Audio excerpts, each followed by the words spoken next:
نحمده ونصلي على رسوله الكريم اما بعد فاعوذ بالله من الشيطان الرجيم بسم الله الرحمن الرحيم رب اشرح لي صدري ويسر لي امري واحلل عقدة من لساني يفقهوا قولي۔ اللہ سبحانہ وتعالیٰ کا لاکھ لاکھ شکر ہے کہ اس نے ہمیں زندگی عطا کی، اس نے ہمیں مہلت عطا کی کہ ہم اس کی کتاب کو پڑھ سکیں۔ کسی انسان کے لیے مرتے وقت اس سے بڑی حسرت کیا ہو سکتی ہے کہ وہ دنیا سے جا رہا ہو اور اس نے اللہ سبحانہ وتعالیٰ کی کتاب سے نہ ہدایت حاصل کی ہو اور نہ ہی اس سے اس کی روح سرشار ہوئی ہو، اور وہ اس روحانی غذا کے بغیر ہی بھوکے پیاسے دنیا سے رخصت ہو رہا ہو۔ تو ہم اس پر جتنا بھی شکر ادا کریں اتنا ہی کم ہے کہ اللہ تعالیٰ نے ہمیں توفیق دی، ہمارے لیے یہ ماحول ہمیں دیا، ہمیں ایسے اساتذہ دیے، ہمیں ساری سہولتیں فراہم کی، ہمارے گھر والوں کا ہم سے تعاون رہا، اور اللہ نے ہمیں اس راستے پر استقامت عطا کی کہ آج ہم اس منزل کو پہنچے۔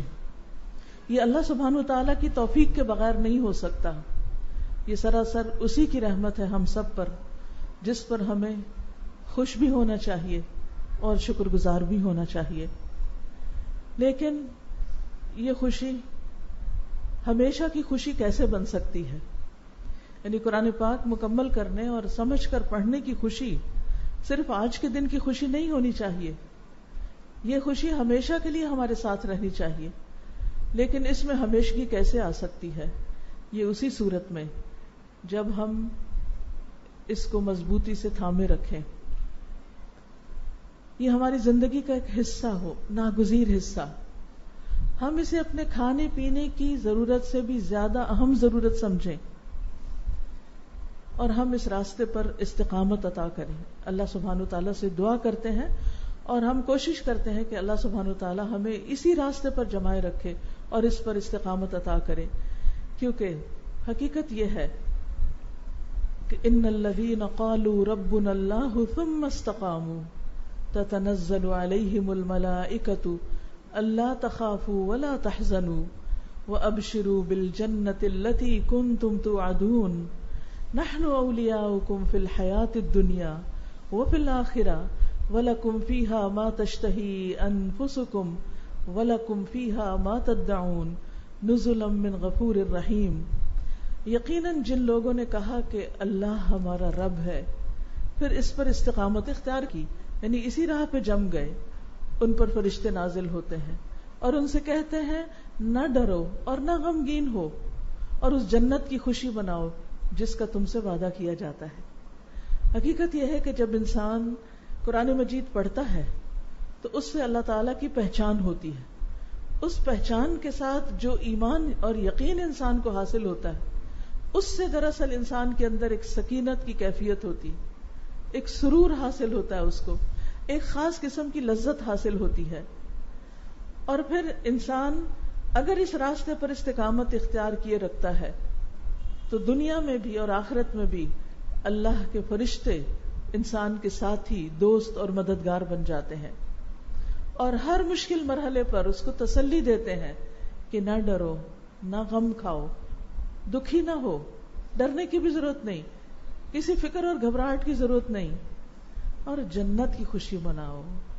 وَأَبْشِرُوا بِالْجَنَّةِ، تو ایک بشارت، ایک خوشخبری اور ایک کامیابی کا دن آج ہے آپ کے لیے، اور ایک خوشخبری آخرت میں ہے، اور وہ جنت کی صورت میں۔ تو مومن کو جنت سے پہلے دنیا میں کس چیز کے ساتھ خوشی نصیب ہوتی ہے؟ کیا چیز اس کے لیے خوشخبری کا باعث بنتی ہے؟ جب اس کو قرآن جیسی دولت حاصل ہوتی ہے۔ تو آج آپ سب کو خوشی منانی چاہیے۔ قُلْ بِفَضْلِ اللَّهِ وَبِرَحْمَتِهِ فَبِذَلِكَ فَلْيَفْرَحُوا هُوَ خَيْرٌ مِّمَّا يَجْمَعُونَ۔ یہ قرآن ہر اس چیز سے بہتر ہے جسے لوگ جمع کر رہے ہیں، جسے لوگ سمیٹ رہے ہیں۔ حقیقت میں آج آپ کے لیے ایک ایکسائٹمنٹ کا دن ہے، ایک خوشی کا دن ہے، ایک اطمینان کا دن ہے، ایک اچیومنٹ کا دن ہے، ایک کامیابی کا دن ہے، اور اس کا صلہ اور اس کا بدلہ کیا ہے؟ وہ آخرت کی خوشی، جنت کی خوشی کی صورت میں. اور وہ جنت، اس میں وہ کیا ہوگا؟ وَلَكُمْ فِيهَا مَا تَشْتَهِي أَنفُسُكُمْ وَلَكُمْ فِيهَا مَا تَدَّعُونَ نُزُلًا مِّن غَفُورٍ رَحِيمٍ. وہاں تمہارے لیے وہ سب کچھ ہے جو تمہارا جی چاہے گا. قرآن مجید پڑھنے کے بعد انسان سوچتا ہے کہ مجھ پہ کچھ پابندیاں لگ جائیں گی، یہاں کچھ چیزیں میں نہیں کر سکتا، میں اپنی مرضی کے کام نہیں کر سکتا، اپنی خواہشات کی تکمیل نہیں کر سکتا. لیکن حقیقت یہ ہے کہ جو آج صبر کرے گا، جو آج روزہ رکھے گا، وہ کل افطار کی خوشی پائے گا، وہ کل جنت میں خوشیاں منائے گا.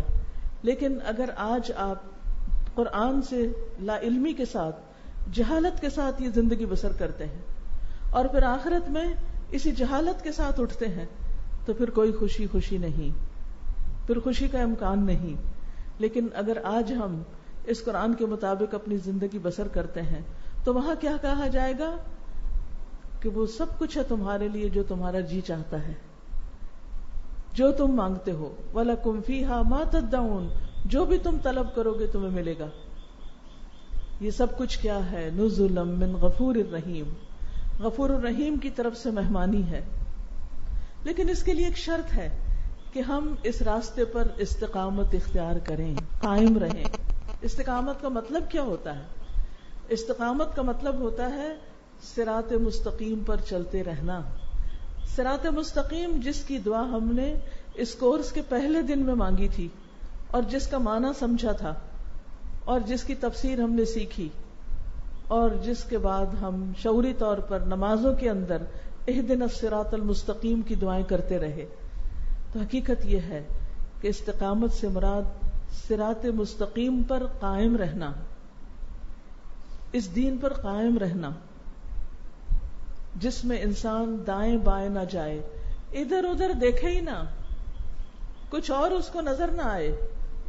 اس کے لیے خوشی اور اس کے لیے اطمینان اس میں ہو کہ مجھے اسی راستے پہ چلنا ہے، پوری کنوکشن کے ساتھ، پورے یقین کے ساتھ وہ اس راستے پر چلنے والا ہو، کسی کے دباؤ میں آ کر نہیں، کسی مجبوری سے نہیں، کسی لالچ میں نہیں، کسی اور وجہ سے نہیں. کس لیے؟ کہ یہی میرے رب کا دکھایا ہوا سیدھا راستہ ہے، یہی صراط مستقیم انعام یافتہ لوگوں کا راستہ ہے کہ جن پر اللہ کی رحمت اور اللہ کی نوازش اور ہدایت جیسی بہترین نعمت ہے. اس لیے انسان جب اس راستے کو اپنا لیتا ہے اور اس پر جم جاتا ہے، دل کے ارادے سے بھی، نیت کے اخلاص کے ساتھ بھی اور پورے شوق کے ساتھ بھی، تو پھر وہ پرواہ نہیں کرتا کہ اس راستے میں کیا مشکل آتی، کون مخالفت کرتا ہے، کون میرا ساتھ دیتا ہے اور کون میرا ساتھ نہیں دیتا. وہ سمجھتا ہے میری نجات اسی میں ہے، اس لیے مجھے اسی پر چلنا ہے، مجھے اس راستے کو، اس کام کو چھوڑ کر کہیں اور نہیں جانا، اس لیے کہ یہ میری نجات کا راستہ ہے. لیکن یاد رکھیے کہ اس راستے پہ چلنے کی پھر کچھ شرائط بھی ہیں. مثلا اگر کوئی شخص کہے کہ میں اسی راستے پہ چل رہا ہوں لیکن اس کی نماز وقت پر نہیں، صبح وہ سوتے ہوئے نماز قضا کر دیتا ہے، تو کیا ایسا شخص استقامت اختیار کیے ہوئے صراط مستقیم پر ہے؟ کیا خیال ہے آپ کا؟ نہیں. جو شخص بندوں کے حقوق ادا نہیں کرتا، بندوں سے اچھے طرح معاملہ نہیں کرتا، اچھے اخلاق سے پیش نہیں آتا، کیا وہ صراط مستقیم پر ہے؟ نہیں. وہ شخص جو لوگوں کو لین دین میں دھوکہ دیتا ہے، غلط بیانی کرتا ہے، دوسروں کی عزتیں لوٹتا ہے، کیا وہ استقامت اختیار کیے ہوئے؟ کیونکہ قرآن نے تو ہمیں کیا سکھایا کہ ہم دوسروں کا احترام کریں. تو یاد رکھیے استقامت ان تمام اعمال کو شامل ہے جو ہمیں قرآن و سنت میں بتا دیے گئے، جن کی آپ نے تعلیم حاصل کی. ان تمام کاموں کو ساری زندگی کے لیے اختیار کرنا ہی دراصل استقامت ہے. اللہ سبحانہ وتعالیٰ نے اپنے نبی محمد صلی اللہ علیہ وسلم کو اس کا حکم دیا تھا. سورۃ ہود آیت نمبر 112 میں اللہ تعالیٰ فرماتے ہیں فاستقم کما امرت ومن تاب معک ولا تطغوا انہ بما تعملون بصیر. پس تم ثابت قدم رہو جیسے تمہیں حکم دیا گیا ہے، اور وہ لوگ بھی جنہوں نے تمہارے ساتھ توبہ کی ہے، اور حد سے نہ بڑھو، بے شک جو کچھ تم کرتے ہو اللہ اسے خوب دیکھنے والا ہے، وہ خوب دیکھ رہا ہے. یعنی ہمارے سارے اعمال اللہ کی نظر میں ہیں. وہ دیکھ رہا ہے کہ ہم اس کتاب کے مطابق زندگی بسر کر رہے ہیں یا اس کو چھوڑ کر. یاد رکھیے سابقون بھی وہی ہیں جو اس راستے پر چلنے میں سبقت کرتے ہیں، آگے بڑھتے ہیں، یعنی جو نیکیوں پر نیکیاں کیے چلے جاتے ہیں. یعنی اس ایک سال میں آپ نے نیکیوں میں جو استقامت اختیار کی، جو سبقت کی، جو حاصل کیا، جن سیڑھیوں پہ آپ چڑھتے رہے ان سے واپس نہیں اترنا، بلکہ کیا کرنا ہے، ان سے آگے اوپر چڑھتے چلے جانا ہے. اور یاد رکھیے جب بھی انسان چڑھتا ہے، اوپر جانے کی کوشش کرتا ہے، تو اس کو مشقت ہوتی ہے، تکلیف پیش آتی ہے. تو اس لیے ہم سب کو موت تک اس راستے پر چلنا ہے. وَلَا تَمُوتُنَّ إِلَّا وَأَنْتُمْ مُسْلِمُونَ. ہماری موت اس حال میں آئے کہ ہم اللہ کے فرما بردار ہوں، اس کی نافرمانی نہ کر رہے ہوں. وَاعْبُدْ رَبَّكَ حَتَّى يَأْتِيَكَ الْيَقِينُ. اپنے رب کی عبادت کیجئے یہاں تک کہ آپ کے پاس یقینی بات آ جائے. کون سی یقینی بات ہے؟ موت. تو یاد رکھیے کہ دین پر جمے رہنے کی فکر ہم سب کو ہونی چاہیے. یہ فکر انبیاء علیہم السلام کو بھی تھی. آپ دیکھیے انبیاء علیہم السلام میں سے حضرت ابراہیم علیہ السلام جنہوں نے اپنے ہاتھوں بت توڑے تھے اور ان کا انکار کر کے آگ میں جانا گوارا کیا تھا، اتنی بڑی قربانی کی تھی انہوں نے، لیکن انہیں پھر بھی خوف لاحق رہتا تھا کہ کہیں میں یا میری اولاد دوبارہ اس میں نہ پڑ جائیں. تو انہوں نے کیا دعا مانگی؟ وَجْنُبْنِي وَبَنِيَّ أَن نَعْبُدَ الْأَصْنَامَ. اللہ مجھے بھی بچانا اور میری نسلوں کو بھی بچانا کہ ہم کہیں بتوں کی پوجا نہ کرنے لگیں. یعنی انہیں اپنی ذات پہ بھروسہ نہیں تھا، انہوں نے اللہ سے دعا مانگی. لہٰذا اس راستے پر استقامت کے لیے ہمیں کس کی ضرورت ہے؟ اللہ سبحانہ و تعالیٰ کی مدد کی ضرورت ہے اور دعائیں کرتے رہنے کی ضرورت ہے. اور آپ دیکھیے کہ ابراہیم علیہ السلام کی ساری قربانیوں کے باوجود کچھ ہی عرصے کے بعد آہستہ آہستہ لوگوں نے بت پرستی شروع کر دی اور وہ بت اللہ کے گھر میں لا کے رکھ دیے، خانہ کعبہ کے اندر.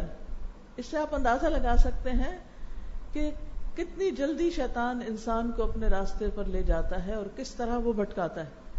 جن بتوں کی خاطر ابراہیم علیہ السلام نے اتنی بڑی قربانی کی اور پھر اپنا ملک وطن چھوڑ دیا اور اپنے بیوی بچے کو اتنی دور مکہ کی اس وادی میں لا بسایا جہاں کچھ بھی نہیں تھا، تاکہ بتوں کے سائے سے بھی بچ کر یہاں پر اللہ کا گھر بنائے اور یہاں اس کی عبادت کریں. لیکن آپ دیکھتے ہیں کہ کیا ہوا، وہیں پر پھر بت آ گئے.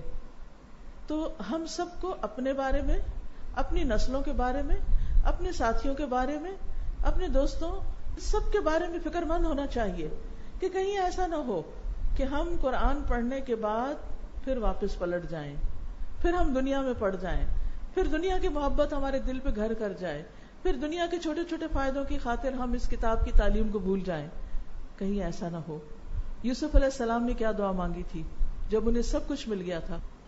فاطر السماوات والارض انت ولی فی الدنیا والآخرہ توفنی مسلما.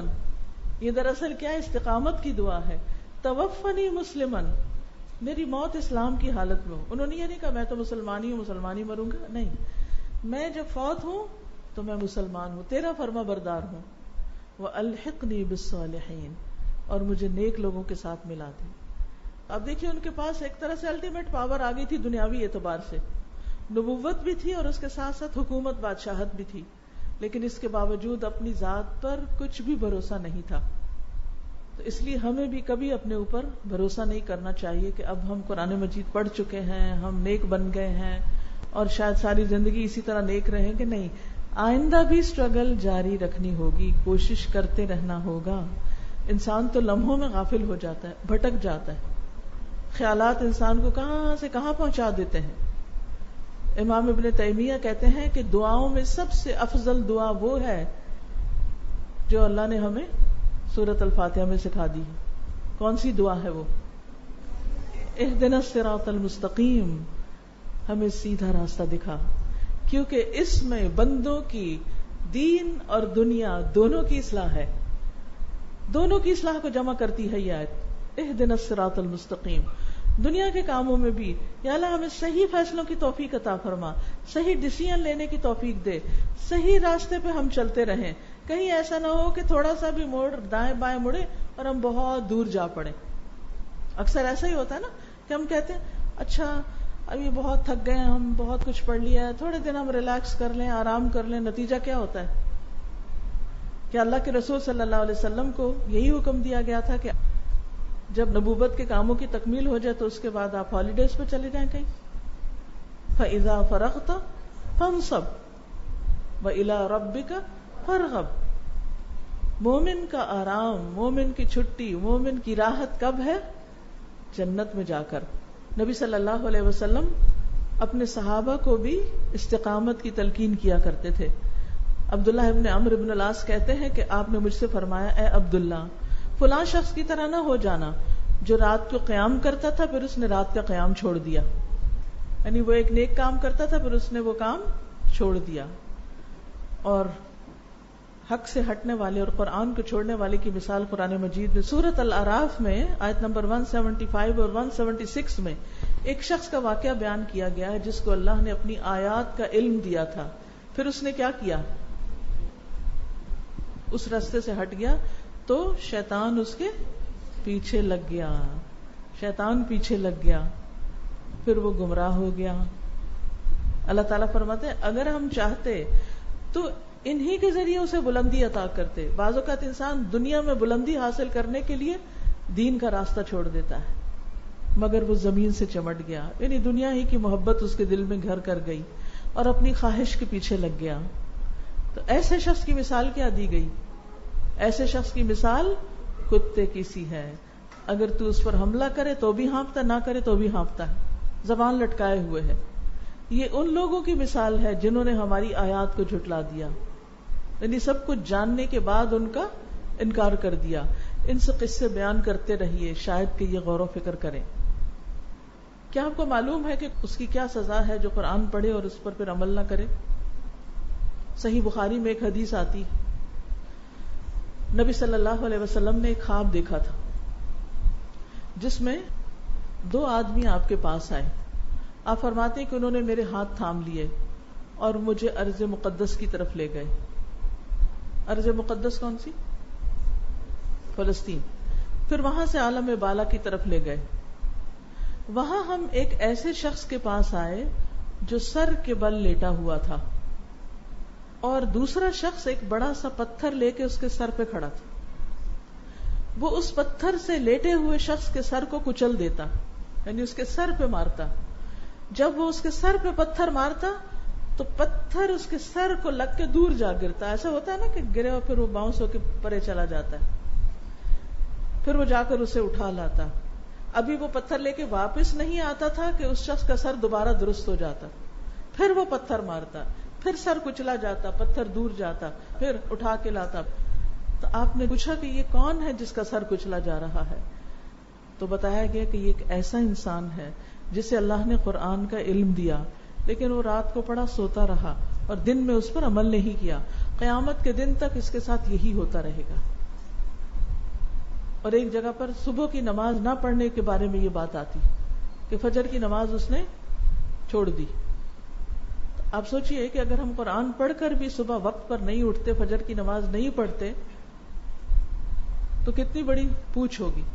اب آپ کہیں اوکے میں تو بس چھوڑتی ہوئی دین کا کام اور سب کچھ، پھر میری اتنی شامت نہیں آئے گی. نہیں، اب دیکھیے کہ جو لوگ نماز میں سستی کرتے ہیں ان کے لیے ہلاکت کی بات کی گئی قرآن پاک میں. 30 پارہ میں آپ نے پڑھا نا، فَوَيْلٌ لِّلْمُصَلِّينَ الَّذِينَ هُمْ عَنْ صَلَاتِهِمْ سَاهُونَ الَّذِينَ هُمْ يُرَاءُونَ وَيَمْنَعُونَ الْمَاعُونَ. تو آپ دیکھیے کہ پھر اگر کوئی شخص پڑھتا ہی نہیں تو اس کا کیا حال ہوگا؟ کیا اس کی پوچھ نہیں ہوگی؟ تو یاد رکھیے کہ جب انسان اس دین کو چھوڑتا ہے تو دنیا بھی خراب ہوتی ہے، آخرت بھی. دنیا میں بھی زندگی تنگ ہوتی ہے، دل میں گھٹن آ جاتی ہے، انسان پریشان ہو جاتا ہے. اور اگر اس کتاب پر، اس دین پر انسان استقامت اختیار کرتا ہے تو اس کا فائدہ کیا ہوتا ہے، اس کا اجر کیا ہے؟ سورۃ الجن میں اس کا ذکر آیا ہے، وَأَن لَّوِ اسْتَقَامُوا عَلَى الطَّرِيقَةِ لَأَسْقَيْنَاهُم مَاءً غَدَقًا. اگر وہ سیدھے راستے پر رہتے تو ہم ضرور انہیں بہت وافر پانی پلاتے. اور پانی کیا ہے؟ پانی میں زندگی ہے، یعنی زندگی کا وجود پانی سے. یعنی پانی پلاتے میں ایک تو دین کا علم بھی ہے، یعنی اگر یہ استقامت اختیار کرتے تو ہم ان کو اور زیادہ خیر پہنچاتے اچھے علم کی صورت میں. اور اس میں دنیا کی نعمتیں بھی ہیں، کیونکہ دنیا کی مثال بھی دی گئی بارش سے، علم میں وحی کی مثال بھی دی گئی. قرآن مجید اور حدیث کی روشنی میں دونوں باتیں ہمیں پتہ چلتی ہیں. لیکن یہ ہے کہ جب کوئی شخص اس راستے کو چھوڑ دیتا ہے تو پھر اس کے لیے یہ وعدے نہیں رہتے. اور پھر آپ دیکھیے جنت کا وعدہ اور جنت کی بشارت اور وہاں ہر چیز اور ہر خواہش کا پورا ہونا، یہ بھی اس کے فائدوں میں سے ایک فائدہ ہے. پھر آپ دیکھیے کہ دنیا میں بھی ایسے لوگوں کے لیے فرشتے مددگار ہوتے ہیں. حدیث میں آتا ہے کہ بے شک بعض لوگ مسجد نشین ہوتے ہیں، یعنی ریگولرلی وہ ایک نیکی کے کام کے لیے، عبادت کے لیے جاتے ہیں. پہلے زمانے میں مسجد نماز کے لیے بھی ہوتی تھی، تعلیم کے لیے بھی ہوتی تھی، کہ فرشتے ان کے ہم نشین ہو جاتے ہیں. اگر وہ غائب ہوں تو وہ انہیں تلاش کرتے ہیں کہ آج وہ ایبسنٹ کیوں ہے، اور اگر وہ بیمار پڑ جائیں تو ان کی تیمارداری کرتے ہیں. اگر انہیں کوئی ضرورت ہو تو وہ ان کی مدد کرتے ہیں.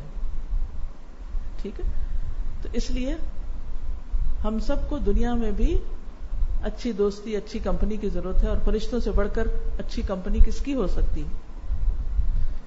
اور آپ دیکھیے کہ جو شخص دین میں خیر اور بھلائی کے کام میں استقامت اختیار کرتے ہوئے بوڑھا ہو جاتا ہے، تو ایسا شخص جس کے بال اسلام میں سفید ہوتے ہیں، اس کے ہر بال کی وجہ سے اس کو ایک نیکی ملتی ہے اور اس کا ایک درجہ بلند ہوتا ہے.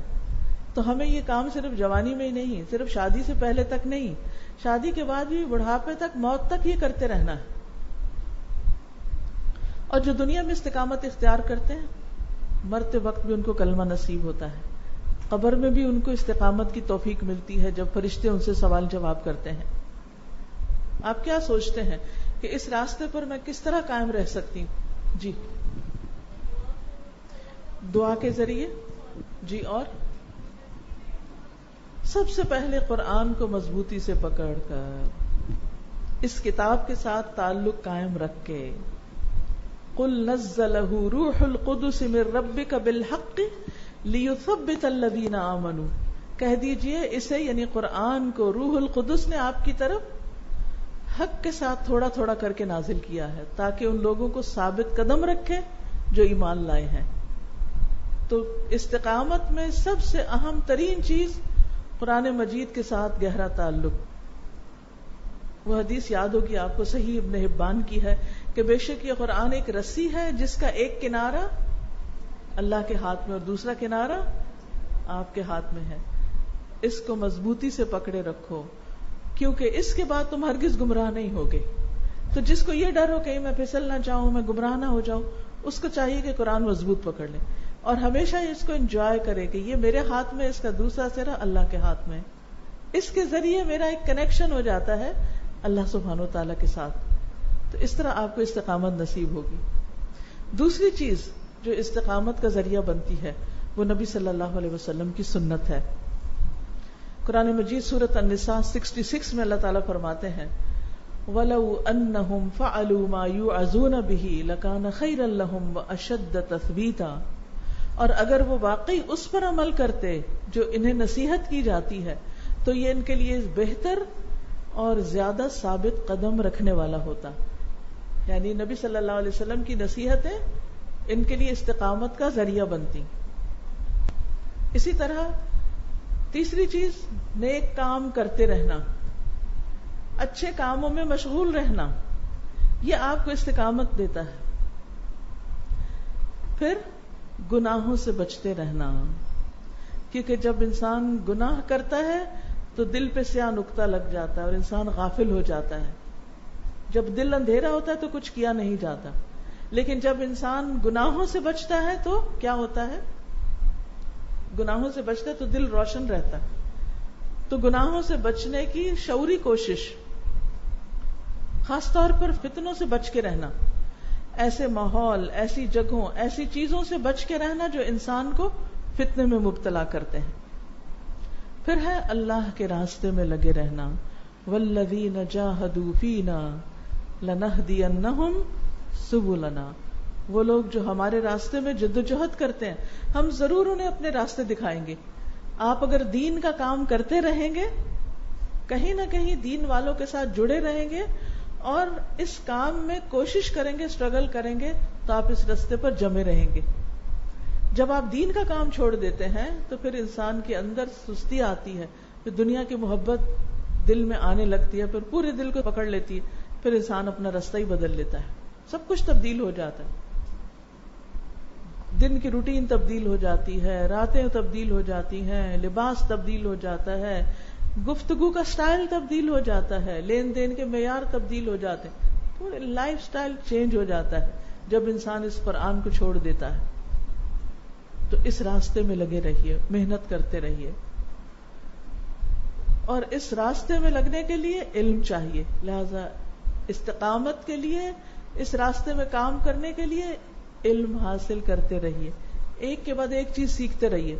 آپ بے شک دنیا کا جا کر کچھ اور پڑھنا چاہتے ہیں, پڑھیے, لیکن اس کام کو, اس دین کی تعلیم کو بالکل چھوڑ نہ دیجیے. اگر آپ صبح میں کالج یونیورسٹی جا رہے ہیں تو شام میں قرآن کی کلاس میں جائیے. اگر تجوید ویک ہے تو اس کو مضبوط کیجیے. اگر حدیث نہیں پڑھی ابھی ساری تو اس کو پڑھیے. اگر آپ سمجھتے ہیں کہ مزید شارٹ کورسز کرنے ہیں تو وہ کریے. اگر روز نہیں کر سکتے تو ہفتے میں 4 دن کیجیے, 3 دن کیجیے, 2 دن کیجیے, 1 دن کیجیے, لیکن اس کو یکسر نہیں چھوڑنا. اب آپ میں سے ہر شخص یہ دیکھے کہ اس نے اپنے آپ کو کہاں باندھنا ہے, کہاں جوڑ کے رکھنا ہے, کہاں لگانا ہے. پھر اسی طرح آپ دیکھیے کہ انسان جب علم کی مجلس میں بیٹھتا ہے نا, کچھ نہ کچھ وہاں سے لے کے اٹھتا ہے, نامراد نہیں ہوتا. آپ یہ نہیں کہہ سکتے کہ میں وہ فلاں درس پر گئی تھی یا کلاس میں گئی تھی, آج میں نے قرآن پڑھا تو مجھے کچھ ملا ہی نہیں, میں نے تو کچھ بھی نہیں سیکھا, وہی باتیں ہیں. نہیں, وہی نہیں ہوتی. قرآن ہمیشہ ہمارے دلوں پر اس طرح اثر کرتا ہے کہ ایمان تازہ ہو جاتا ہے اور وہی بات ایک اور طرح سمجھ آتی. پھر اسی طرح انسان جو کچھ سیکھے اس پر عمل کرے, عمل سے استقامت آتی ہے. پھر دوسروں کو بتانے سے آتی ہے, دوسروں کو پڑھانے سے آتی ہے. وَمَنْ أَحْسَنُ قَوْلًا مِّمَّنْ دَعَا إِلَى اللَّهِ وَعَمِلَ صَالِحًا وَقَالَ إِنَّنِي مِنَ الْمُسْلِمِينَ. اور اس شخص سے اچھی بات کس کی ہو سکتی ہے جس نے اللہ کی طرف بلایا اور نیک عمل کیے اور کہا میں اللہ کا فرما بردار ہوں. تو سب سے اچھا کام یہ ہے دنیا میں.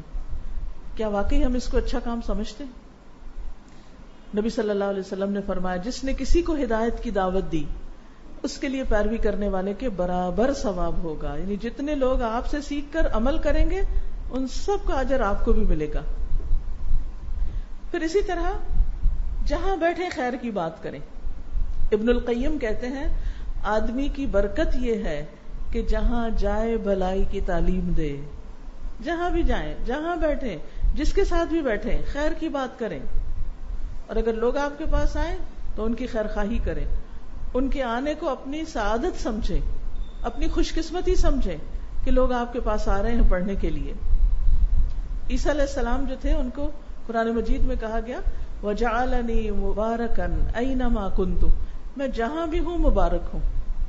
کیا ہم اپنے بارے میں کہہ سکتے ہیں کہ میں جہاں جاتی ہوں وہاں برکت ہو جاتی؟ کیا ہم اس کی خواہش اور تمنا نہیں کر سکتے, اس کے بارے میں نہیں سوچ سکتے؟ تو برکت کیا ہوتی ہے؟ برکت کا معنی ہوتا ہے اونٹنی کا بیٹھنا, تو برکت ہوتی ہے خیر کثیر پھیلنا. یعنی میں جہاں بھی جاؤں مجھ سے خیر ہی خیر پھوٹے. اب جہاں جاؤں سے مراد کیا ہے؟ جہاں جاؤں سے مراد ہی کسی رشتے دار کو وزٹ کرنے جاؤں, بازار میں جاؤں, کسی تعلیمی ادارے میں جاؤں, کالج میں جاؤں, یونیورسٹی میں جاؤں, کسی پروفیشنل ڈگری میں جاؤں, جاب پر جاؤں, کہیں بھی جاؤں خیر ہی خیر پھیلاؤں, میری ذات سے لوگوں کو فائدہ ہی فائدہ پہنچے. شادی ہو کر سسرال جاؤں, ایک ملک سے دوسرے ملک جاؤں, شادی کے بعد بچیاں ایک شہر سے دوسرے یا ایک علاقے سے دوسرے, ایک گھر سے دوسرے گھر میں تو جاتی ہیں نا. آپ دیکھیے کچھ بچیوں کے آنے سے گھروں میں بڑی برکت ہو جاتی ہے اور کچھ کے آنے سے نحوست ہو جاتی, وہ پہلی بھی جاتی ہے. اب سوچئے کہ آپ کا ایمان اور اخلاق کیسا ہے کہ جہاں آپ جائیں گی وہاں آپ سے برکت ہوگی یا نہیں. برکت ہوگی تو اس کا مطلب کیا؟ آپ سب کے لیے خوشی کا باعث ہوں گے اور پھر آپ کی زندگی میں بھی خوشی ہوگی. اور نحوست کیا ہے کہ جہاں گئے وہاں پھوٹ پڑ گئی، لڑائی جھگڑے ہو گئے، فتنہ فساد پھیل گیا، یا آپ کی وجہ سے. اور آپ کی وجہ سے یہ نہیں کہ کوئی ساتھ چیز لگی ہوئی تھی جو یہاں بیٹھے تو اس سے کوئی گندگی پھیل گئی، نہیں. یہ انسان کا اخلاق ہوتا ہے، انسان کا رویہ ہوتا ہے، انسان کا احساس ذمہ داری ہوتا ہے. جب آپ کہیں پر بھی ہوتے ہیں اور آپ اپنی ذمہ داریوں کو صحیح طور پر پورا کرتے ہیں، ماں کی حیثیت سے، بہن کی حیثیت سے، بیٹی کی حیثیت سے، استاد کی حیثیت سے، کسی آفس میں کام کی حیثیت سے، جب آپ اپنی ذمہ داری پوری کرتے ہیں تو اس سے پھر دوسرے لوگ آپ کے عمل سے بھی سیکھتے ہیں، ان کو خیر پہنچتی ہے، وہ آپ کو خیر پہنچاتے ہیں.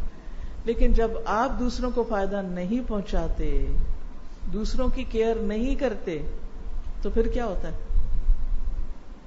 وہ بھی چھوڑ دیتے ہیں. پھر اسی طرح استقامت کے لیے اور خیر و برکت کا باعث بننے کے لیے اپنے وقت کی قدر و قیمت کرنی ہے، وقت ضائع نہیں کرنا. ابن القیم کہتے ہیں کہ وقت کا ضائع کرنا کیا ہے؟ دل کو خراب کرتا ہے. وہ کہتے ہیں ہر وہ مصیبت، اب ذرا غور سے سنیے، ہر وہ مصیبت جو بندے کے پاس آتی ہے اس کا سبب وقت کا ضائع کرنا اور دل کا خراب ہونا ہے. ہر مصیبت کا سبب کیا ہے؟ وقت کا ضائع کرنا اور دل کا خراب ہونا. اور پھر انسان جب اسی حال میں اللہ کے پاس واپس جاتا ہے زندگی ضائع کر کے، تو کیا ہوتا ہے؟ اللہ کے ہاں اس کا مرتبہ اونچا ہوتا ہے کہ نیچا؟ نیچا. درجے بلند ہوتے ہیں یا کم ہوتے ہیں؟ کم ہوتے ہیں.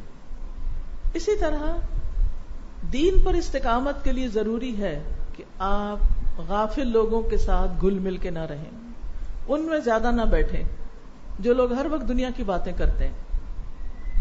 بعض علماء کہتے ہیں اس آدمی کے ساتھ گھل مل کر رہنے سے بچو جس کے ساتھ ملنے سے وقت ضائع ہوتا ہے. اس آدمی سے بچو جس کے ساتھ ملاقات سے وقت ضائع ہوتا ہے اور وہ دل کو فاسد کرتا ہو. کیونکہ جب انسان کا وقت ضائع ہو جائے اور دل بگڑ جائے تو انسان کے تمام معاملات میں کوتاہی پیدا ہو جاتی. جب کوئی ایک کام وقت پر نہیں ہوتا نا، نماز ہی وقت پر نہیں ہوئی، تو اس کے بعد کیا ہوگا؟ دل خراب ہوگا. پھر کوئی اور کام کریں گے وہ بھی خراب کر کے رکھ دیں گے. پھر کوئی اور چیز ہے، آپ کہیں گے اچھا آج تو میرا موڈ ہی خراب ہے، کل کروں گی. ہر چیز خراب ہونے لگتی ہے. لہذا لوگوں میں بہت زیادہ سوشلائزنگ نہیں، کام زیادہ، باتیں کم. کیونکہ جب ہم اس سے باتیں کرتے ہیں، اس سے باتیں کرتے ہیں، پرائیویٹ چیٹنگ شروع ہو جاتی ہے، آفیسز میں پرائیویٹ باتیں کر رہے ہوتے ہیں، تو پھر نتیجہ کیا ہوتا ہے؟ پھر کام تو نہیں ہوتا، کام رہ جاتا ہے. تو وہ کہتے ہیں کہ زیادہ ملنے سے وقت ضائع ہوتا ہے، دل فاسد ہوتا ہے. اور جس انسان کا وقت ضائع ہو جائے اور دل بگڑ جائے، اس انسان کے تمام معاملات میں کوتاہی پیدا ہو جاتی، پھر وہ بڑی منزلوں کو نہیں پا سکتا. اور قرآن مجید میں یہی تو کہا گیا ہے، اور اس شخص کا کہنا مت مان جس کے دل کو ہم نے اپنی یاد سے غافل کر دیا، وہ اپنی خواہش کے پیچھے چلا اور اس کا کام ہمیشہ حد سے بڑھا ہوا ہے. پھر استقامت کے لیے ضروری ہے کہ نیک لوگوں سے جڑے رہیں. یہاں آ کر آپ کی آپس میں دوستیاں ہوئی کہ نہیں ہوئی ہیں؟ ان کو قائم رکھنا ہے یا ان کو بھلا دینا ہے؟ انشاءاللہ ان کو قائم رکھنا ہے. اور اب واٹس ایپ کے دور میں تو کچھ بھی مشکل نہیں کسی سے کنیکٹ کرنا. بہت سے لوگ جو قریب ہیں ان سے انسان دور ہوتا ہے، جو دور ہے ان سے قریب ہوتا ہے. کون دل کے قریب ہوتا ہے؟ جس سے محبت ہوتی، چاہے وہ فزیکلی دور بھی کیوں نہ ہو. اور کون دور ہوتا ہے خواہ وہ فزیکلی قریب ہو، جس سے انسان کو نفرت ہو، بغض ہو. تو بہت ضروری ہے کہ انسان نیک لوگوں سے دوستی رکھے اور ان کے ساتھ ایک کنیکشن ہو اس کا، اور خاص طور پر ایسے لوگوں کے ساتھ کہ جو خود اللہ کی رضا چاہتے ہوں. نبی صلی اللہ علیہ وسلم کو حکم دیا گیا وَاصْبِرْ نَفْسَكَ مَعَ الَّذِينَ يَدْعُونَ رَبَّهُمْ بِالْغَدَاةِ وَالْعَشِيِّ يُرِيدُونَ وَجْهَهُ وَلَا تَعْدُ عَيْنَاكَ عَنْهُمْ تُرِيدُ زِينَةَ الْحَيَاةِ الدُّنْيَا وَلَا تُطِعْ مَنْ أَغْفَلْنَا قَلْبَهُ عَنْ ذِكْرِنَا وَاتَّبَعَ هَوَاهُ وَكَانَ أَمْرُهُ فُرُطًا اور آپ اپنے کو ان لوگوں کے ساتھ روک کر رکھیں جو اپنے رب کو پہلے اور پچھلے پہر پکارتے ہیں اور اس کا چہرہ چاہتے ہیں، اللہ کا چہرہ چاہتے ہیں، ان کے ساتھ رہیے. یہ کس کو کہا جا رہا ہے؟ نبی صلی اللہ علیہ وسلم کو. تو ہمارے لیے کیا حکم ہے؟ ان کے پاس تو جبریل بھی آتے تھے، ہمارے پاس تو فرشتہ اس طرح نہیں آتا سامنے. تو ہمیں نیک لوگوں کی کمپنی کی ضرورت رہتی ہے. تو یہ نہیں ضروری کہ نیک لوگ خود ہی آپ کے دروازے پہ آ جائیں گے. آپ تلاش کریں، آپ ان کے پاس حاضر ہوں، آپ جائیں، آپ کو فائدہ ہوگا. اور فرمائے کہ تمہاری نگاہیں ان سے آگے نہ بڑھیں، یعنی ان کو چھوڑ کے کسی اور کی طرف متوجہ نہ ہو. کیا تم دنیا کی زندگی کی زینت چاہتے ہو؟ یعنی انسان نیک لوگوں کو بعض اوقات کیوں چھوڑ دیتا ہے؟ کیونکہ اس کو دنیا کا فائدہ نہیں مل رہا،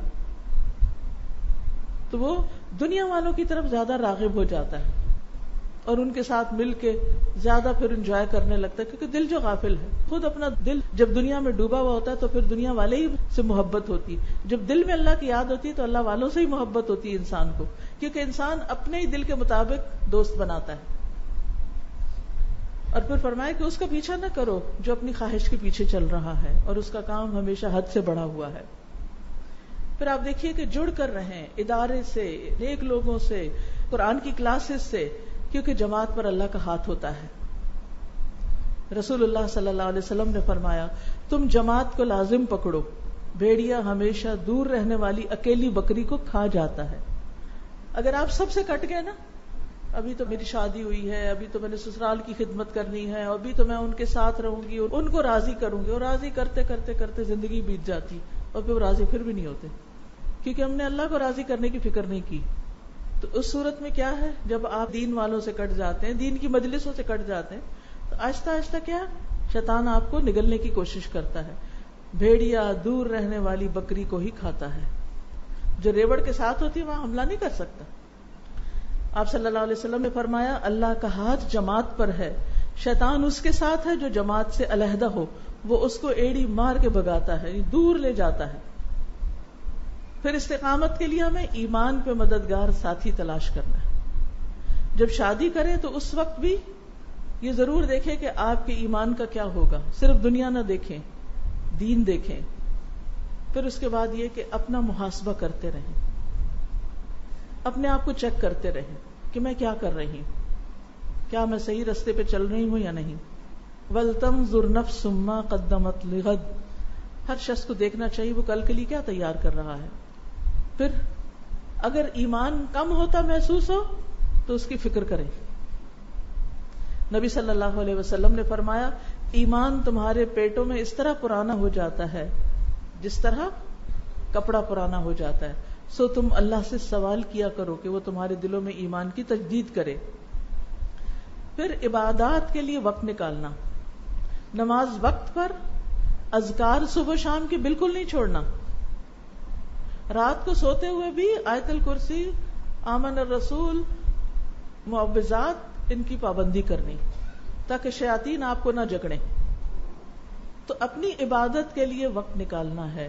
نبی صلی اللہ علیہ وسلم نے فرمایا، اللہ عز و جل نے فرمایا اے ابن آدم میری عبادت کے لیے اپنے آپ کو فارغ کر لے، میں تیرے سینے کو بے نیازی سے بھر دوں گا اور تیرا فقر دور کر دوں گا، اور اگر تو نے ایسا نہ کیا تو میں تیرے سینے میں مصروفیات بھر دوں گا اور تیرا فقر زائل نہیں کروں گا. سبحان اللہ. یعنی جب انسان اللہ کی عبادت کے لیے وقت نکالتا ہے تو ایک اندر کنٹینٹمنٹ ہوتی ہے، وہ جو ایک افراتفری کی کیفیت ہوتی ہے اور بے سکونی کی اور انگزائٹی کی اور بے چینی کی، ہے یہ بھی کرنا ہے، وہ نہیں ہوا، اس کا کیا ہوگا، اس کا کان امرہ فرطا، اس کا کام ہی بکھرا ہوا ہے، ہر وقت اس کو ایک قسم کی جلدی پڑی ہوئی ہے، یہ کر لوں وہ کر لوں، یہ نہیں ہو رہا وہ نہیں ہو رہا. لیکن جب آپ قرآن کی تلاوت کو وقت دیں گے، جب آپ اپنی نماز کو صحیح سے ادا کریں گے تو انشاءاللہ باقی کام بھی اپنی جگہ پر آ جائیں گے. ہوتا کیا ہے، ہوتا یہ ہے کہ پھر آپ کی زندگی میں اپنے لیے بھی مسائل کم ہوتے ہیں اور دوسرے بھی آپ کی مصروفیت کی رعایت کرتے ہیں، ورنہ آپ لوگوں کا نوالا بن جاتے ہیں. وہ آپ کو ایسی چیزوں میں الجھا دیتے ہیں کہ جس سے آپ اپنے بھی نہیں رہتے. تو جب آپ میں ایمان کی قوت ہوگی نا، آپ کا رعب اللہ دوسروں کے دل میں ڈال دے گا، اس سے آپ کے کام آسان ہو جائیں گے.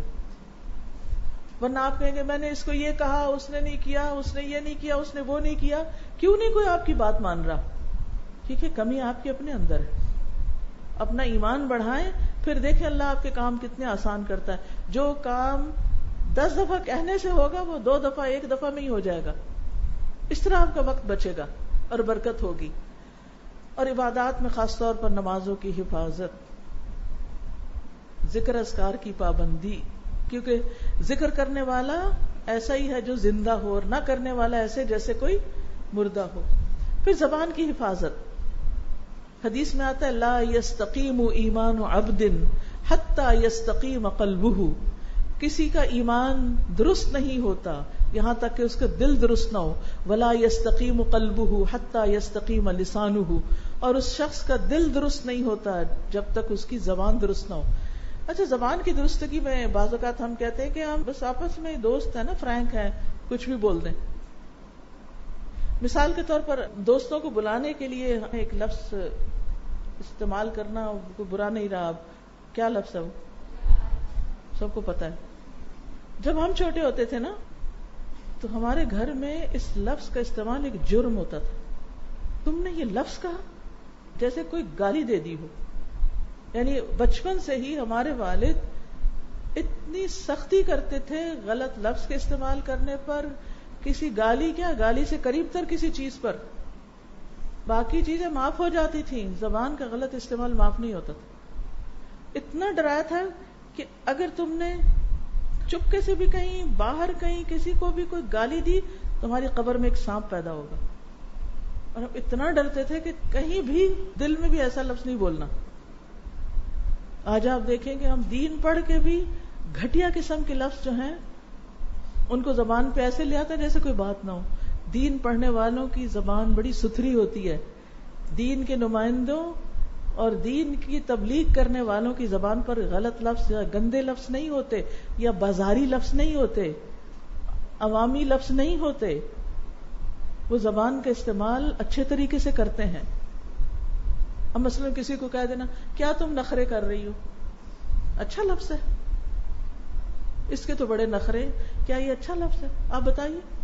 ہو سکتا ہے آپ محسوس ہی نہ کریں, اس میں کیا قباحت ہے, کیونکہ ہمارے اندر سے وہ احساس ختم ہو گیا نا. یعنی ایک وقت تھا جیسے انڈو پاک کے مسلمان بھی, ان کے گھروں میں جو تہذیب تھی, وہ تہذیب کیا تھی کہ اپنی زبان درست رکھنی. اچھے خاندانوں کی پہچان ہی یہی ہوتی تھی کہ ان کا انداز گفتگو بڑا اچھا ہوتا تھا, الفاظ کا چناؤ اچھا ہوتا تھا, ادب آداب ہوتے تھے, ایٹیکیٹس ہوتے تھے, مینرز ہوتے تھے, ایک دوسرے کے ساتھ ایک احترام کا تعلق ہوتا تھا. تب آپ سوچئے کہ جب ہماری زبان میں وہی چیز نہیں رہی تو پھر آپ دیکھیں کہ دوسرا سننے والا ہو سکتا ہے مائنڈ نہ کرے, اور ہو سکتا ہے بہت مائنڈ کر جائے. ایک ہے گندی حرام, ایک ہے گھٹیا لو قسم کی. تو اس قسم کی جب زبان انسان استعمال کرتا ہے نا تو اس کا کردار اور کیریکٹر وہ بھی نیچے آتا چلا جاتا ہے. تو دین پر استقامت کے لیے, اچھے کام کرنے کے لیے, بلند درجے پانے کے لیے, ترقی کرنے کے لیے, اوپر جانے کے لیے اچھی زبان استعمال کرے. السلام علیکم. وعلیکم السلام. استاذہ, I just wanted to add here کہ جس طرح ابھی ہم واٹس ایپ کی بھی بات کر رہے ہیں کہ دور سے ہم کنیکٹڈ لوگوں سے ہوتے ہیں, تو I strongly felt کہ کسی کی تحریر سے بھی آپ پہچانتے ہیں لوگوں کو. سم ٹائمز ہوتا ہے کہ آپ نے ان کو کبھی ملا نہیں ہوتا, دیکھا نہیں ہوتا, بٹ وہ کس طرح کے آپ کو ٹیکسٹ بھیج رہے ہیں, کیسا وہ لکھتے ہیں, اس سے you recognise the personality of that person. And I just feel it's so important کہ آئی ڈیزائن یوتھ پروگرامز. میں آج کل کے بچوں کو جس طرح دیکھتی ہوں, ینگ لڑکیاں الحمدللہ ادھر یہ ساری ہیں بچیاں, تو ان سے بھی ان کا پتہ لگتا ہے. میرے پاس جو بھی اسٹوڈنٹس آتی ہیں, the very first thing even when I add them on the group, میں اس پہ بہت ایمفسائز کرتی ہوں کہ سب میں پہلے آپ نے یہ چیز امپروو کرنی ہے اپنی, کہ آپ کس طرح کی چیز کسی کو بھیج رہے ہیں, کیا لکھ رہے ہیں. اس حدیث کو دوبارہ پڑھوں گی. کسی کا ایمان درست نہیں ہوتا جب تک دل درست نہ ہو, اس کا دل درست نہیں ہوتا جب تک زبان درست نہ ہو. تو زبان کی درستگی کا تعلق ایمان کے ساتھ ہے. یعنی تحریر سے یہاں تک پتہ چل جاتا ہے کہ اس شخص میں کتنی ایروگنس ہے, کیسا اخلاق ہے, کیسی اس کی تربیت ہوئی ہے, کیسی سوچ ہے. یہ ساری باتیں اس سے پتہ چلتی ہیں. خواہ لکھیں یا بولیں, احتیاط سے کام کریں. اور پھر استقامت کے لیے آخرت کو غم بنا لینا. جب کوئی غم ہو آپ کو، اس غم کے اوپر آخرت کا غم لا کے رکھ دیں. دنیا کے ہر غم، ہر فکر، ہر پریشانی کے اوپر آخرت کی پریشانی رکھ دیں، جو آپ کو اس راستے پر سیدھا رکھے گی. جب تک ہمیں آخرت کی فکر نہیں ہوگی تو ہمیں راستے پہ کیوں چلیں گے؟ کیونکہ آخرت کی فکر ہوگی نا تو صراط مستقیم پہ رہیں گی، کیونکہ اس کے بعد ہمیں پل صراط پہ چڑھنا ہے. اور پل صراط پر کون کامیاب ہوں گے؟ جو دنیا میں صراط مستقیم پر رہے ہوں گے. اور پھر اس کے لیے دعائیں بھی، استقامت کی دعائیں. اللہم مصرف القلوب صرف قلوبنا علی طاعتک یا مقلب القلوب ثبت قلوبنا یا قلبی علی دینک. ٹھیک ہے. پھر آپ دیکھیے کہ کچھ چیزیں ایسی ہیں کہ جو آپ کو اس رستے سے ہٹاتی ہیں، جن میں نمبر 1 خواہشات ہیں. ضرورت سے زائد کپڑوں کی خواہش، دنیا کی چیزوں سامان کی خواہش، جس کے لیے پھر انسان دنیا کی بعض اوقات چھوٹی چھوٹی نوکریاں اس لیے کرتا رہتا ہے تاکہ میں اپنی پسند کے کپڑے پہنوں، ڈیزائنر پہنوں، ڈیزائنر بیگز ہوں، ڈیزائنر جوتے ہوں. اور اس کے لیے انسان بڑے بڑے اچھے کام چھوڑ کر صرف دنیا کے پیچھے دوڑنے لگتا ہے. سورۃ صاد میں آتا ہے وَلَا تَتَّبِعِ الْهَوَىٰ فَيُضِلَّكَ عَن سَبِيلِ اللَّهِ. خواہش نفس کی پیروی نہ کرنا ورنہ یہ بات تمہیں اللہ کی راہ سے بھٹکا دے گی. خواہشات انسان کو اللہ کی راہ سے بھٹکا دیتی ہیں. دنیا کی طلب اور حرص، پھر غرور اور تکبر، اب خاص طور پر اپنے علم پر، قرآن کے پڑھنے پر، نیک پاک باز ہونے پر. پھر اسی طرح اللہ سے کیے ہوئے وعدے توڑنا، کمٹمنٹ کر کے اس کو ختم کر دینا، اور یہ نفاق کی علامت ہوتی ہے. پھر سستی اور غفلت، بری دوستی، برا ماحول. قیامت کے دن انسان کہے گا کاش میں فلاں کو دوست نہ بناتا، اس نے تو مجھے سیدھی راہ سے ہٹا دیا حالانکہ میرے پاس ذکر آ چکا تھا. تو اللہ تعالیٰ سے دعا ہے کہ وہ ہمیں سیدھے راستے پر استقامت عطا فرمائے اور ہم مرتے دم تک اس راستے پر قائم رہیں، حتیٰ کہ جب فرشتہ آئے اور وہ سلام کرے تو وہ کیا کہے؟ خوش ہو جاؤ، خوشخبری پاؤ، مبارک ہو. اب شروع کا مطلب ہم اردو میں کیا کر سکتے ہیں؟ جیسے مبارک ہو، تمہاری کوشش کامیاب ہوئی، تم جس راستے پر تھے تمہارا اختتام اچھا ہے. یا ایتھا النفس المطمئنہ ارجعی الی ربک راضیۃ مرضیہ فادخلی فی عبادی وادخلی جنتی. وہیں سے جنت کی بشارت مل جاتی، اور یہ ہے اصل کامیابی. وذالک الفوز الکبیر. تو ہمیں اس وقت تک سٹرگل کرنا ہے جب تک ہم وہاں نہ پہنچ جائیں. دنیا کی چھوٹی چھوٹی چیزوں پہ راضی نہیں ہونا. تو اللہ سبحانہ وتعالی ہمیں استقامت نصیب کرے. ربنا لا تزغ قلوبنا بعد اذ هديتنا وهب لنا من لدنك رحمة انك انت الوهاب. فاطر السماوات والارض انت ولي في الدنيا والآخرة توفني مسلما والحقني بالصالحين. ربنا افرغ علينا صبرا وتوفنا مسلمين. اللهم توفنا مسلمين وأحينا مسلمين وألحقنا بالصالحين غير خزايا ولا مفتونين. يا مقلب القلوب ثبت قلوبنا على دينك. اللهم لك أسلمت وبك آمنت وعليك توكلت وإليك أنبت وبك خاصمت. اللهم إني أعوذ بعزتك لا إله إلا أنت أن تضلني. أنت الحي الذي لا يموت والجن والإنس يموتون. اللهم إني أسألك الثبات في الأمر والعزيمة على الرشد وأسألك موجبات رحمتك وعزائم مغفرتك وأسألك شكر نعمتك وحسن عبادتك وأسألك قلبا سليما ولسانا صادقا وأسألك من خير ما تعلم وأعوذ بك من شر ما تعلم وأستغفرك لما تعلم إنك أنت علام الغيوب. اللهم انی اسألک عملا بالحسنات وترکا للمنکرات وإذا أردت في قوم فتنة وأنا فيهم فاقبضني إليك غير مفتون يا حي يا قيوم ربنا تقبل منا إنك أنت السميع العليم وتب علينا إنك أنت التواب الرحيم وصلى الله تعالى على خير خلقه محمد وعلى آله وأصحابه وأهل بيته أجمعين برحمتك يا أرحم الراحمين الہی آمین. جزاکم اللہ خیرا کثیرا. کوئی بات ہو تو آپ کر سکتے ہیں. کیسا لگ رہا ہے آپ کو؟ کیا فیلنگ ہے آپ لوگوں کی؟ شکر ہے فارغ ہو رہے ہیں. جی بتائیے. السلام علیکم استاذہ. استاذہ خوشی ہے لیکن خوشی سے زیادہ ایک ذمہ داری کا احساس ہے اور فکر اسی بات کی تھی کہ استقامت کیسے حاصل کریں گے. لیکن الحمدللہ کیونکہ کل رات سے میں بہت زیادہ اس ٹینشن کے اندر تھی کہ اب قرآن کا کورس ختم ہو رہا ہے اور آگے انشاءاللہ تعالی حدیث کورس جوائن کرنا ہے، لیکن اس چیز کی بہت زیادہ فکر تھی کہ کہیں شیطان مجھے اچک نہ لے. تو الحمدللہ کہ اللہ تعالیٰ نے سارے سوالوں کے اور جواب دے دیے اور آگے کی پلاننگ سے آگاہ کر دیا.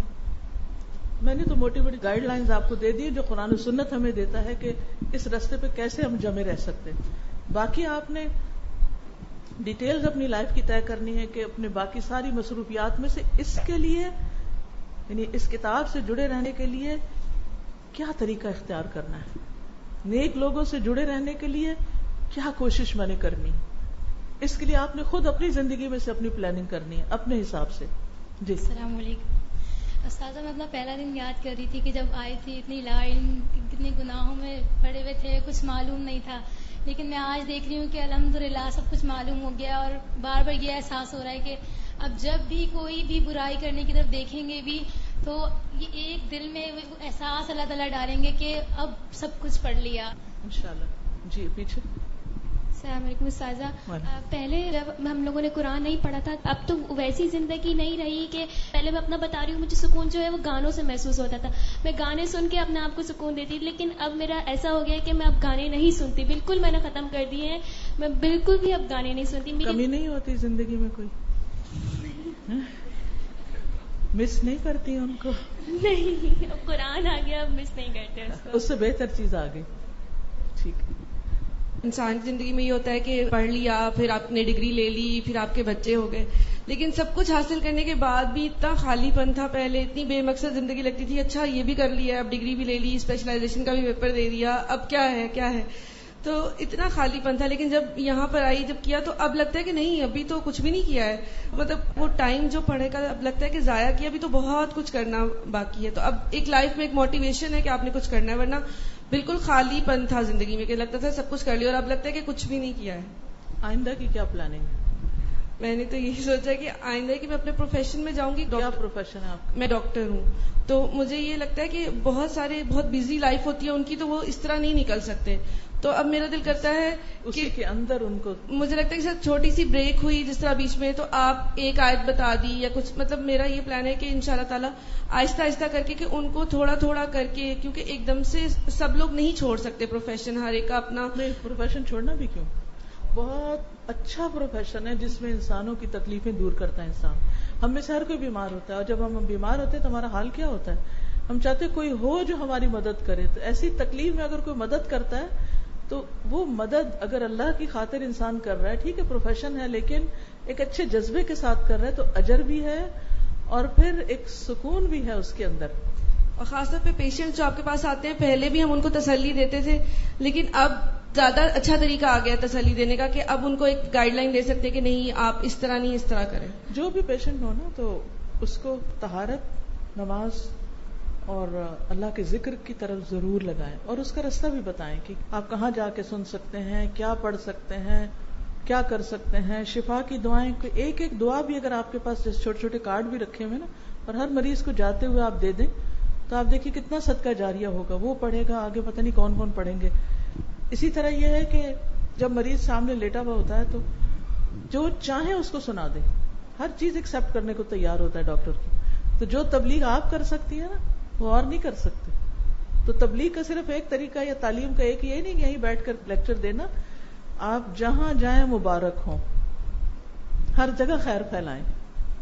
استاذہ جب میں آئی تھی فرسٹ ڈے یہاں پہ تو میرے رائٹ سائڈ پہ جو باہر کی سائڈ ایک درخت تھا, بالکل سوکھا سا درخت تھا, صرف اس کا اسٹیم تھا, باقی اس پہ کچھ بھی نہیں تھا. اور جو میں رائٹ سائڈ پہ یہ پورا گارڈن تھا. تو میں نے جب باہر دیکھا تو میں نے کہا یہ میں بالکل اس درخت کی طرح آئی ہوں کہ میں ہوں تو انسان ہی لیکن میرے اوپر کچھ بھی نہیں ہے, خالی ہوں. لیکن جب میں یہاں بیٹھی اتنا کچھ پڑھا تو اب جب پڑھ کے باہر نکلے تو بالکل اس گارڈن کی طرح ہے کہ ہریالی ہے, سب کچھ ہے, بہت کچھ ہے, اور ایک الٹیمیٹ گول آخرت ہے.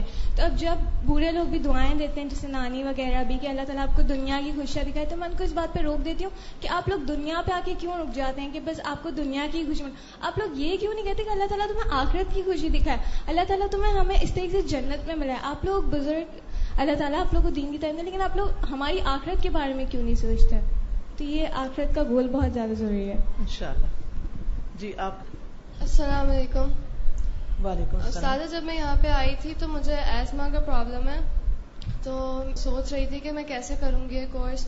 لیکن پھر کورس کے دوران بہت بار ایسا ہوتا تھا کہ کبھی مجھے جلدی جانا پڑتا تھا, کبھی میں لیٹ ہو جاتی تھی, اور کبھی مجھے کافی چھٹیاں بھی کرنی پڑتی تھی اس کی وجہ سے. لیکن الحمدللہ اللہ سے دعا کی اور بہت سب نے سپورٹ کیا تو آج میرا کورس الحمدللہ ختم ہو گیا ہے, ورنہ مجھے لگتا نہیں تھا کہ میں کر پاؤں گی. جزاکم اللہ خیراً.